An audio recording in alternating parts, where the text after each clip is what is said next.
কে বর্ণিত। তিনি বলেন, আমি নবী সাল্লাল্লাহু আলাইহি ওয়াসাল্লাম আবু বকর এবং উমর এর সঙ্গে মিলায় সালাত আদায় করেছি। উসমান এর সঙ্গেও তার খিলাফতের প্রথম দিকে আদায় করেছি।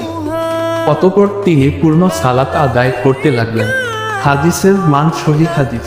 হারিসা ইবনু ওয়াহব থেকে বর্ণিত। তিনি বলেন, নবী সাল্লাল্লাহু আলাইহি ওয়াসাল্লাম নিরাপদ অবস্থায় আমাদেরকে নিয়ে মিনায় সালাত আদায় করেন। হাদিসের মান সহিহ হাদিস। ইব্রাহিম থেকে বর্ণিত।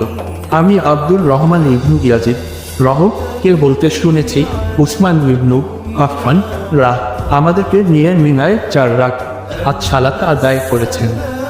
অতঃপর এর সম্পর্কে আব্দুল্লাহ ইবনু মাসউদ কে বলা হলো, তিনি প্রথম